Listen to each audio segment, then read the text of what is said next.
오늘 사실은 지난 주일날 좀 말씀을 이렇게 다 하지 못한 부분이 있어서 좀 그 부분을 좀 마무리 짓고, 우리 주위에 보면 예수 믿지 못하는 사람들이 있습니다. 왜 그럴까?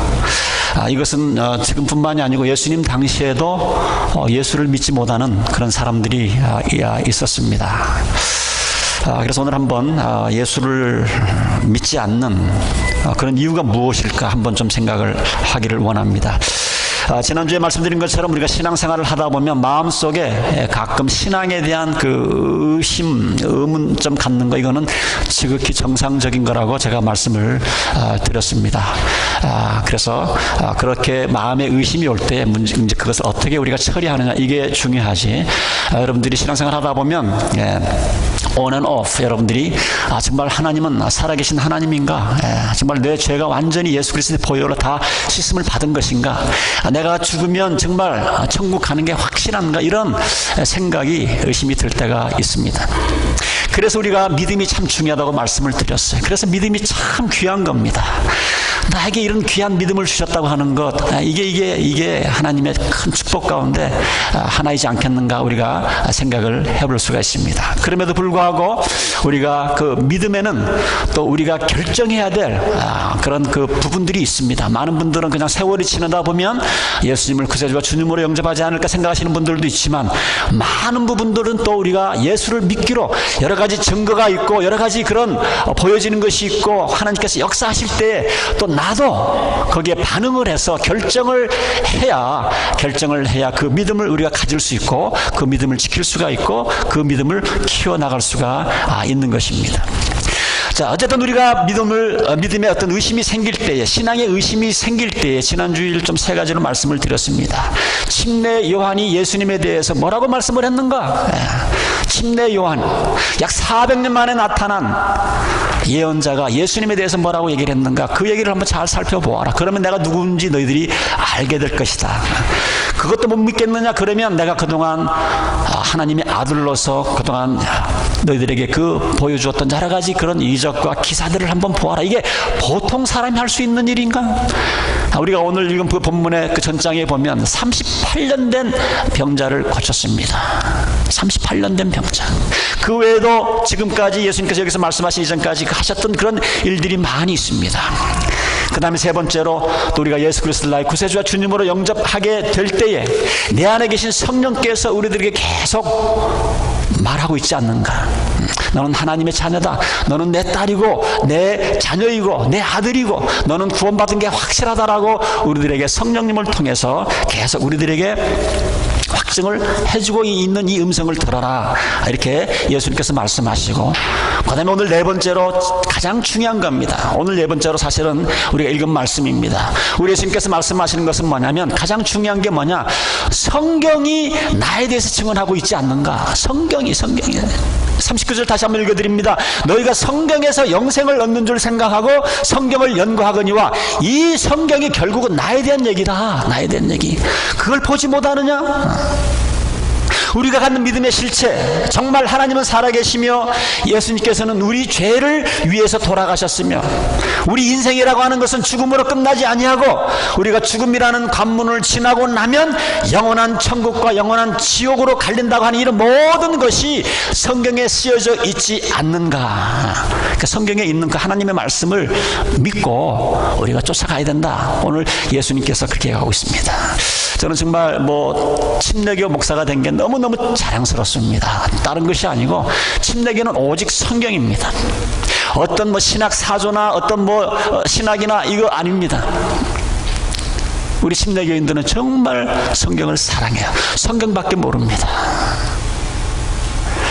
자, 그런데 오늘 본문에 나오는 사람들, 그러면 왜 예수님을 그렇게 많은 증거들이 있으면서도 반대를 하는 이유가 무엇인가?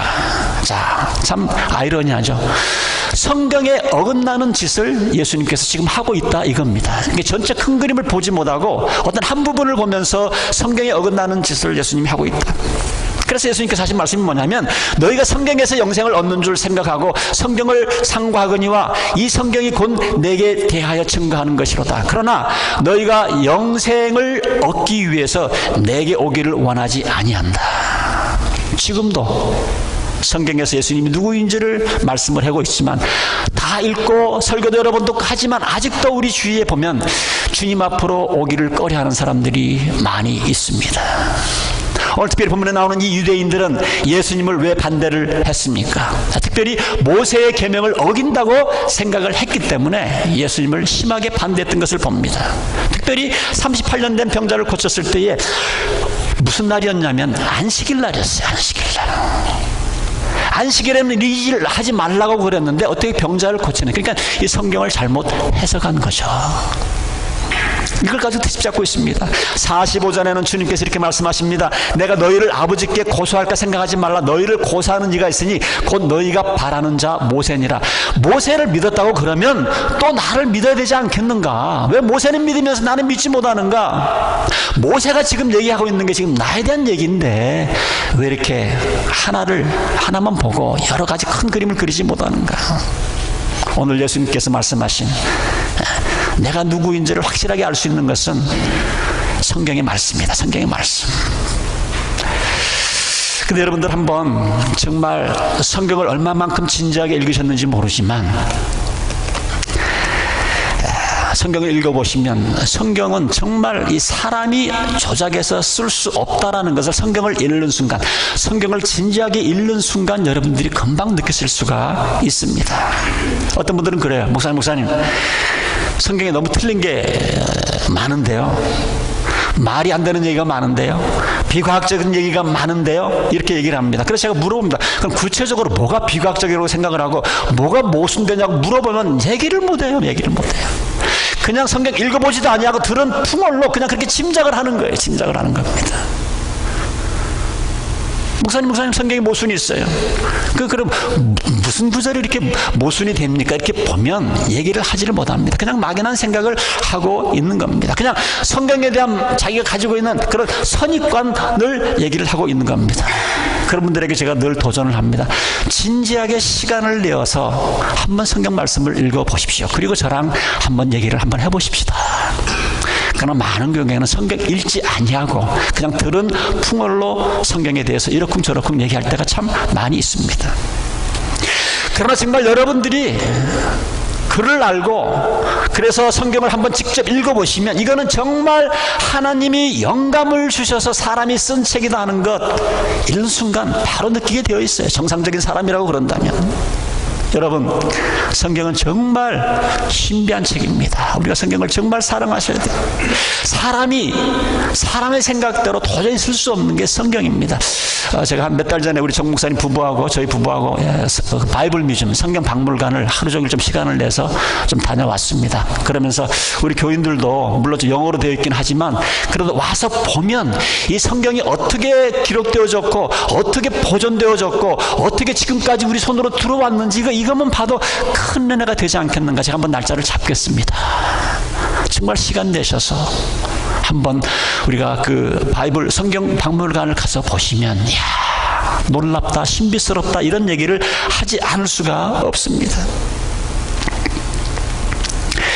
예를 들면 예수님이 오시기 전 700년 전에 살았던 예언자가 한 사람 있었습니다.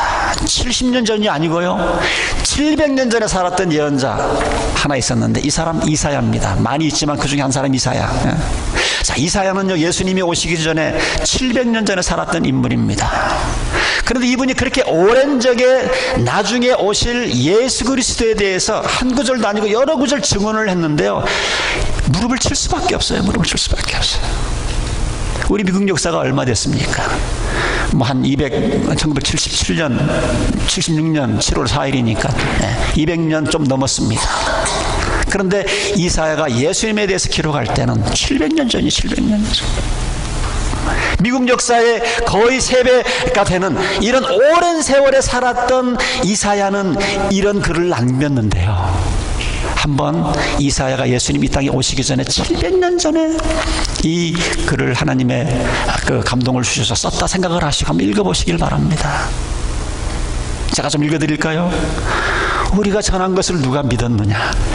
여호와의 팔이 누구에게 나타났느냐? 그러면서 어떤 사람에 대해서 얘기를 합니다.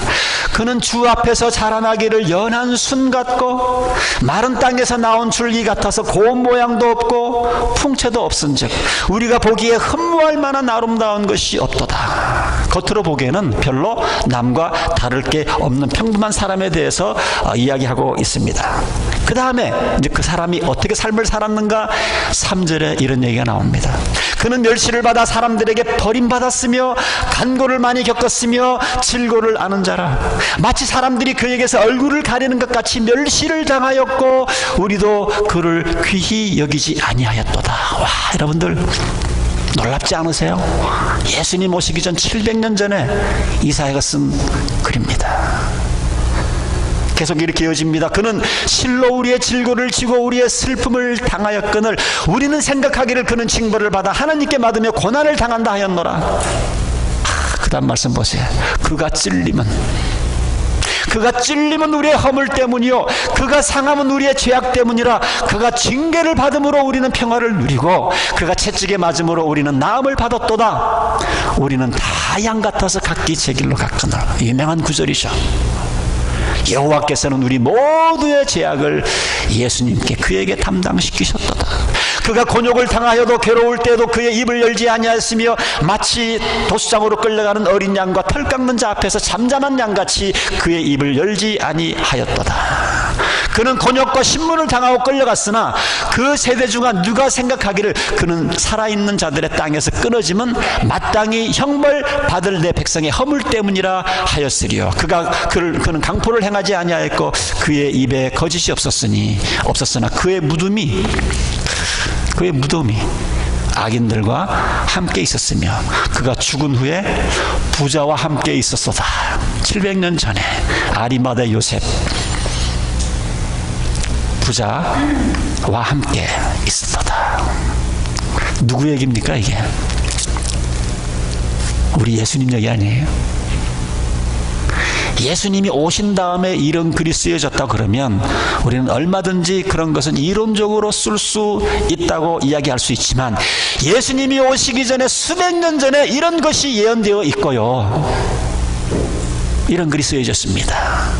어떻게 이런 책이 인간의 힘으로, 인간의 생각으로, 인간의 지혜로 이런 말씀을 기록했다고 볼 수가 있습니까?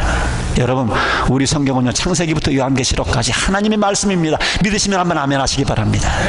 하나님의 책이에요. 하나님의 책이에요. 이 책이 창세기부터 요한계시록까지 구원자, 메시아, 예수 그리스도에 관해서 증거하고 있는 겁니다.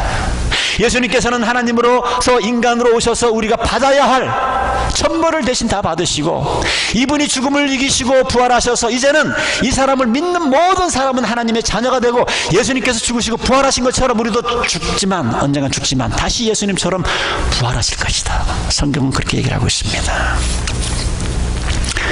여러분, 구약뿐 아닙니다. 신약성경도 마찬가지예요. 신약성경은요, 예수님을 만나보고 예수님의 목소리를 생생하게 듣고 예수님과 같이 생활하고 그러한 사람들이 적은 것이 신약성경입니다. 나중에 이런 예수님을 만나고 이러한 분들이 다 목숨을 바쳐가면서 예수님께서는 우리를 위해서 돌아가셨고 예수님께서는 부활하셨고 예수님께서는 이분을 믿으면 우리가 영생을 가졌다 하는 것을 얘기를 해주고 있습니다. 고린도전서 15장은요 참 중요한 신약성경의 중요한 챕터입니다. 왜 그러냐면 바울 사도는 고린도에 있는 크리스찬들한테 편지를 쓰면서 그런 얘기를 합니다. 제가 한번 읽어드릴게요. 내가 받은 것을 먼저 너에게 전하였노니 이는 성경대로, 그러니까 여기 때는 이제 구약 성경을 얘기를 하는 거겠죠. 그리스도께서 우리 죄를 위하여 죽으시고 장사된 바 되셨다가 성경대로 사흘 만에 다시 살아나셨다. 그 다음에 중요한 얘기가 있어요. 예수님께서 살아나신 다음에 바로 하늘로 올라가신 것이 아니고 그 다음에 죽었다가 살아나신 그 부활하신 예수님을 만난 사람들의 명단이 쭉 나옵니다. 처음에는 베드로에게 보여주셨고 후에는 12제자들에게 보여주셨고 후에는 500명 형제에게 일시, 남자들만 500명이니까 여자들하고 매들까지 치면 뭐 수천 명 되겠죠. 하루 이틀이 아니고 40일 동안 그리고 사도 바울이 이 고린도전서 쓸 때는 지금도 부활하신 예수님을 만난 사람들이 대다수는 살아있고, 그 후에 야곱에게 보이셨으며 그 후에 모든 사도에게 맨 나중에 만삭되지 못하여 난 자 같은 내게도, 자기 바울에게도 보이셨다. 그러면서 12절, 그리스도께서 죽은 자 가운데서 다시 살아나셨다 전파되었거늘 너희 중에서 어떤 사람들은 어찌하여 죽은 자 가운데서 부활이 없다고 그러느냐. 부활이 없다고 그러느냐. 우리가 죽고 나면 우리 인생이 끝나는 것이 아니고 부활이 있다 하는 이 근거를 많은 사람들이, 예수님의 부활을 본 사람들이 증거하고 있는데, 예수님께서 부활하셨다고 그러면 우리도 부활할 것이 당연하지 않느냐. 예수님도 그렇게 말씀을 하셨고, 17절에 보니까 그리스도께서 다시 살아나신 일이 없으면 너희의 믿음도 헛되고, 여러분들 우리 기독교에서 부활을 빼면 다른 종교랑 다를 바가 없어요. 우리 기독교에서 부활을 빼면 아무것도 아닙니다.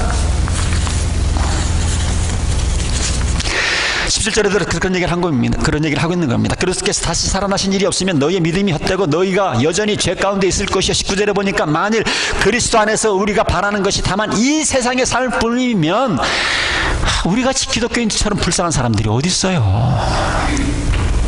천국이 없다 그러면. 그러나 예수님을 보았고 예수님의 음성을 들었고 예수님과 직접 생활을 같이 한, 가르침을 받았던 사람들의 그 기록이 신약 성경에 남아있지 않느냐, 그 말입니다.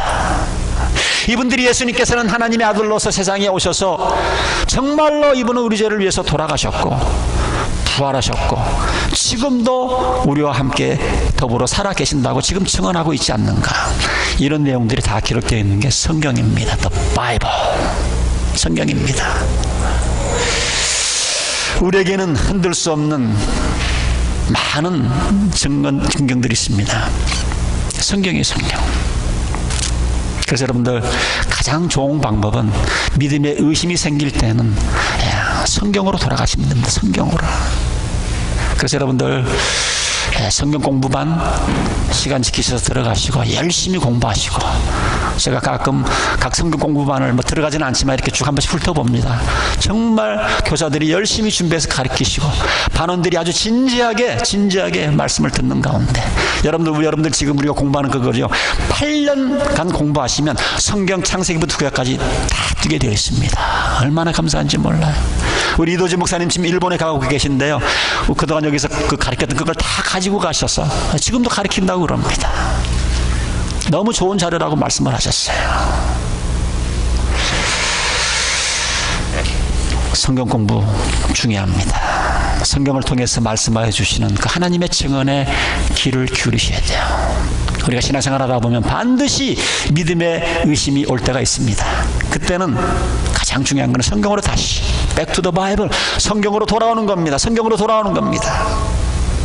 그래서 성경을 통해서 예수님과 생활을 같이 했던 그 사람들의 증인들을 그 얘기를 한번 읽어보시고 들어보시고, 그러니까 우리가 가지고 있는, 성경을 통해서 가지고 있는 이 믿음은 헛것이 아니고요, 이것은 정말 아주 튼튼한 믿음입니다. 하나님께서는 살아계십니다. 예수님께서는 하나님의 아들로서 우리 죄를 위해서 세상에 오셨고, 우리 죄를 위해서 죄 없으신 분이 십자가 위에서 돌아가셨고 사흘 만에 부활하셨어요. 죽은 사람이 부활하셨어요. 그래서 우리가 예수님을 주님으로 영접하면 우리는 하나님의 아들이 되고 딸이 되고, 우리도 언젠가는 죽게 되겠지만 예수님이 부활한 것처럼 우리는 다시 부활하게 되는 겁니다. 부활하게 되는 거예요. 우리가 주님의 이름으로 기도할 때에 2000년 전에 기적을 베풀어 주셨던 예수님께서는 우리의 삶 가운데 지금도 기적을 베푸실 수가 있어요. 여러분, 우리 인생은 절대 죽음으로 끝나지 않습니다. 언젠가 한번 말씀드렸지만 우리 한국 사람들은 죽으면 그냥 다 없어지는 걸 생각하는 분들이 참 많다고 그랬어요. 없어지면 얼마나 좋겠어요. 그러나 성경은 아닙니다. 그리고 죽은 다음에 다시 우리 모두가 하나님 앞에 다 설 것이라고 성경은 여러 군데에서 이미 말씀을 해주고 있습니다. 그렇기 때문에 우리 진짜 인생은 죽음 다음부터 시작이 돼요. 지금 이 땅의 거는요, 아무도 모릅니다. 그러나 진짜 인생은 언제부터 시작이 되는가? 죽음에서부터 시작을 합니다. 잠시 사는 이 삶은 나그네 삶이에요. 그래서 이 세상에 좀 사는 것이 좀 불편하다 할지라도, 불공평하다 할지라도, 우리가 온전한 그날을 기대하면서 살아갈 수 있는 게, 소망을 가지며 살아갈 수 있는 게 죽음 이후의 삶이 우리를 기다리고 있기 때문에 그런 것 아닙니까? 사랑하는 성도 여러분, 튼튼한 믿음 가지시고요, 내 안에 가지고 있는 이 겨자씨만한 이 믿음을 귀하게 여기시고 이 믿음을 좀 키우시고요, 잘 지키셔야 돼. 잘 지키셔야 됩니다. 의심이 생길 때 걱정하지 마시고, 그 의심 때문에 두려워하거나 가책을 갖지 마시고, 그럴 때마다 성경 말씀으로 돌아오셔서 다시 한번 하나님께 주시는 이런 확신, 그런 기쁨, 이것을 누리실 수 있기를 주님의 이름으로 부탁을 드립니다. 자, 오늘 설교 제목입니다. 자, 그러면 예수님 당시나 지금이나 이렇게 복음을 전하고 예수님 당시에도 그렇게 하나님의 아들인 것을 여러 가지 보았음에도 불구하고 예수를 믿지 못하는 이유가 어디 있습니까? 어디 있다고 생각을 하십니까? 오늘 거기에 대한 해답도 예수님께서 직접 얘기를 해주십니다. 43절에 보면, 나는 내 아버지의 이름으로 왔음에 너희가 영접하지 아니하나 만일 다른 사람이 자기 이름으로 오면 영접하리라. 너희가 서로 영광을 취하고 유일하신 하나님께로부터 오는 영광은 구하지 아니하니 어찌 나를 믿을 수 있겠는가. 자, 한마디로 말하면 왜 예수 믿지 못하는가? 예수님 당시 지금부터 약 2000년 동안 계속 복음이 증거되어 왔지만 예수를 믿지 못하는 이유가 무엇인가? 지금도 복음을 증거하고 있는데도 친구들 가운데, 가족 가운데 예수를 믿지 못하는 이유가 무엇인가? 예수님의 표현에 의하면 무엇입니까? 하나님의 영광을 취하지 아니하고 너무 사람의 영광을 취하다 보니까 복음을 받아들이지 못한다는 거예요. 예수님을 받아들이지 못한다는 겁니까? 무슨 말입니까? 하나님의 칭찬을 들으려고 하지 아니하고, 아직도 특별히 한국 사람들 체면, 아직도 사람의 칭찬을 찾았기 때문에 예수님께서 그렇다는 거예요. 이 사람들은 사람들 앞에서 칭찬 들을 만한 삶을 살았습니다. 특별히 예수님 당시에 있잖아요. 예수님을 반대했던 유대인들, 겉으로 보면 굉장히 거룩한 사람들이었어요. 참 거룩하게 보이는 신앙이었습니다. 그리고 사람들이 그들을 존경해 주었습니다. 성경도 참 많이 합니다. 금식기도도 참 많이 합니다. 성경대로 살려고 애를 쓰는 사람들입니다. 그런데 성경대로 살아보려고 하지 않는 사람들은 죄인이라고 취급을 하고, 심지어는 유대인들은요, 이방인들을 향해서 개 취급을 했던 그런 기록들이 있습니다. 자, 그런데 중요한 것은 겉으로 볼 때는 아무것도 없어 보이는 이 예수라는 청년, 30대 초반의 이 초라한 청년, 아까 우리가 이사야 말씀을 읽었지만 겉으로 보일 때도 뭐 카리스마도 없고 뭐 그냥 그런 사람입니다. 아니, 이 사람에게 머리를 굽히고 내가 당신을 구세주로, 당신을 메시아로 믿기를 원합니다. 여러분, 나이 든 사람이, 배운 사람이 이런 고백한다는 거 쉽지가 않습니다. 여간 자존심 상하는 일이 아니죠. 이게 바로 예수님께서 하신 이유가, 말씀이 거기에 있습니다. 우리가 믿지 못하는 이유가 무엇인가? 아직도 자꾸 사람을 생각한다는 거예요. 하나님의 영광을 취하지 아니하고 서로 사람의 영광을 취하기 때문에 복음을 못 받아들이고 예수님을 믿지 못한다, 그렇게 얘기를 하고 있습니다. 여러분, 우리가 이제 예수님을 구세주심으로 다 영접을 했지만 사실 어떻게 보면, 인간적으로 보면 자존심 상하는 일도 많죠. 뭔가 우리를 하여금 거부하게 만드는 그런 일들이 우리가 있었잖아요. 예수님 받아들이기 전에. 오히려 다른 종교는 참 뭐 괜찮습니다. 여러분들, 저희 형님이 불교학교를 다녔기 때문에 제가 좀 불교에 대해서 좀 들은 것이 있는데, 불교는 참 얼마나 뭐죠? 한마디로 말하면 온 우주가 내 안에 있다, 뭐 그런 가르침 아닙니까? 내가 부처가 될 수 있다. 천상, 천하, 유화, 독존. 우리 임병희 집사님은 무슨 말 하는지 모를 거예요. 어쨌든 이 불교는요, 우리의 이고를 굉장히 높여줍니다. 네가 우주다, 네가 부처다. 그래서 돌을 닦을 것 같으면 뭡니까? 그 다음에 네가 도사가 되어서 남들을, 이웃 사람들을 중생으로 네가 뭐 인도하기도 하고. 언뜻 보면 우리의 자존심을 세우고 굉장히 멋있게 보입니다. 사실 다른 종교가 다 그렇습니다. 그런데 우리 기독교는, 근데 우리 주님 앞에 나오려고 그러면 예수님이 뭐라고 말합니까? 너 죄인인 거 인정해라. 이 얼마나 자존심 상하는 일입니까? 너 죄인인 거 인정해라. 첫 번째가 그거다. 자존심 상하는 일입니다. 네가 아무리 노력을 한다 해도 너는 주님의 뜻대로 살 수 없다. 인정해라. 자존심 상하는 일입니다. 나는 할 수 있다고 생각을 하는데 성경은, 예수님의 말씀은 그거 인정하라는 겁니다. 자존심 상하는 일입니다. 그리고 너는 무력을 인정을 하고 내가 주는 영생의 선물을 아무 말 없이 그냥 감사함으로 선물로 받아라. 네가 노력해서 얻을 수 있는 건 하나도 없다. 지로. 내가 십자가에 의해서 열어놓은 그 사건을 네가 믿어야 구원을 얻는 것이지, 네가 어떤 노력을 얻는 것이 아니다. 우리 특별히 한국 사람들, 어떤 분들은 평생 동안 이웃들에게 신세 안 질고 살아가려는 그런 사람들이 있습니다. 이런 사람들에게는 복음 받아들이기가 더 힘든 거예요. 내가 평생 누구한테 빚진 적도 없고 신세 안 졌는데 나보고 죄인이라 그러고 예수님 영접하라 그러고 예수님 의지하라 그러는 거 보통 자존심 상하는 게 아닙니다. 나를 막 쓸모없는 사람으로 만드는 것 같고 아주 내 존재 자체를 없애버리는 같은 이런 생각도 들 새가 있습니다. 자, 말을 바꾸면 이게 바로 사람의 영광입니다. 사람의 영광. 그래서 믿지 못하는 거예요. 그리고 왜 나야는 이렇게 믿음이 자라지 못하는가? 믿음이 자라지 못하는 이유도 바로 이 문제인 것 같아요. 나는 왜 이렇게 수년 동안 신앙생활했지만 왜 믿음이 자라지 않는가? 이것도 우리가 정말 예수님을 믿기 위해서는 여러분들 결정을 잘 하셔야 됩니다. 여러분들 예수님을 구세주와 주님으로 영접했지만 아직도 많은 사람들이 사람들 앞에 인정받고 사람들 앞에서 성공했다는 그런 얘기를 들으려고 살아가는 사람들이 너무나 많아요. 하나님은 뒷전입니다. 하나님은 보이지 않으니까 아직도 사람들한테 인정받으려고. 우리는 결정을 해야 됩니다. 앞으로 나의 남은 여생이 하나님의 눈으로 볼 때 성공한 사람으로 살기를 원합니까? 아니면 아직도 사람들한테 인정받기를 원합니까? 오늘 예수님께서 아주 직언을 하신 겁니다. 너희들이 사람의 영광을 취하면 너희들 절대 구원받지 못한다. 절대 구원받지 못한다. 우리는 결정을 해야 됩니다. 세상에 많은 사람들이 교회를 그렇게 오래 다니면서도 참 믿음이 자라지 않는 이유가 무엇입니까? 사실은 돈 문제입니다. 생활의 염려 때문에 그렇습니다. 근데 제가 볼 때는요, 이미 많은 걸 가졌어요. 제가 지난 수요일 날도 그런 말씀을 드렸지만 우리가 이미 미국에 산다는 자체가 전 세계적으로 따지면 우리는 벌써 탑 10에 들어가 있는 그런 삶을 우리가 살아가고 있습니다. 자꾸 여러분들이 옆 이웃과 비교를 하니까 나는 잘 못 사는 것 같고 부족한 것 같고 이런 것 같이, 여러분들 지금도 전 세계에는 하루에 3끼가 뭡니까? 하루에 한 끼조차도 제대로 먹지 못하는 인구가 얼마나 많은지 모릅니다. 제가 볼 때는 이미 많이 가졌기 때문에 안 보셔도 되는 분들이 꽤 많습니다. 결국은 솔직해지십시다. 우리가 돈 문제가 아닙니다. 결국은 생활의 문제예요. 여러분 왜 돈을 벌려고 그러십니까? 솔직히 한번 여러분들에게 한번 자문해 보시기 바랍니다. 왜 그렇게 돈 벌려고 그러세요?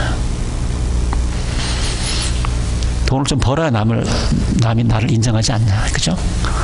돈이 없으니까 사람들이 나를 너무 무시해요, 목사님. 그래서 돈 벌어야겠어요.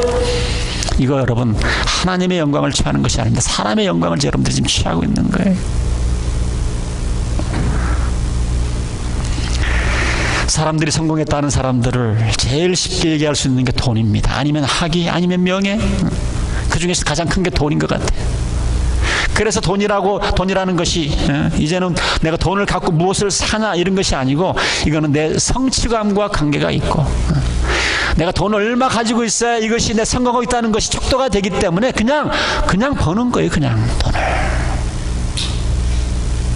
그렇기 때문에 여러분 우리가 하나님 앞에 솔직해야 됩니다. 지금 내가 하나님 앞에서 성공한 사람이 되기 위해서 삶을 살아가고 있는가? 아직도 이웃 사람들의 눈치를 보면서 세상 사람 앞에서 성공한 사람이 되고자 하는 이런 마음 때문에 혹시 저와 여러분의 믿음이 자라지 않는 이유는 아닌가요? 왜 그렇습니까? 내가 하나님 앞에서 성공한 사람으로 살기 위해서는 하나님이 원하시는 게 뭐예요? 희생이잖아요. 예수님께서 희생한 것처럼 너희들이 하나님 앞에서 성공한 삶을 살기를 원하면 희생해라.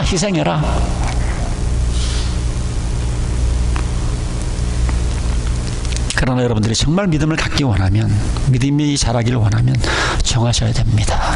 정하셔야 돼요. 다시 한번 묻습니다. 하나님 눈에 성공한 사람으로 사시겠어요? 아니면 아직도 그놈의 체면 때문에 인간의 눈에 성공한 사람으로 사시겠습니까? 하나님 눈에 성공한 사람으로 산다고 해서 또 반드시 가난해지는 건 아닙니다. 너무 겁먹지 마세요. 제가 늘 기도 가운데 인용하지만 우리가 하나님의 나라와 그의 의를 구하면 우리의 모든 필요를 채우시겠다고 예수님께서 약속하셨어요. 또 우리가 하나님 눈에 성공한 삶을 산다 그래서 꼭 인생에서 실패하라는 얘기는 아닙니다. 왜냐하면 주님께서 뭐라고 말씀하셨어요? 누구든지 자기를 높이는 자는 낮추고 낮추는 자는 높아지리라고 약속을 하셨기 때문에 우리가 주님 앞에서 나를 자꾸 낮추고 낮추면 하나님이 또 높여주실지 모릅니다. 그러나 지금은 그게 이슈가 아닌 것 같아요. 내가 하나님께서 나의 물질을 걷어간다 하실지라도, 또 내가 생각했던 만큼 돈을 모으지 못하고 성공한 사람이 못 된다 할지라도 이제부터 내 삶이 하나님 앞에 성공되어지는 삶을 살기를 원한다. 이런 딱 작정만 하시면, 그러면 하나님께서 그렇게 하지 않는다 할지라도, 없다 할지라도, 이제 말씀을 마치면서 오늘 예수님께서 우리들에게 해주신 말씀입니다. 너희들의 삶이 지금 누구의 영광을 위해서 살아가느냐? 하나님의 영광을 위해서 살아가느냐? 아니면 아직도 서로의 사람의 영광을 위해서 살아가는가?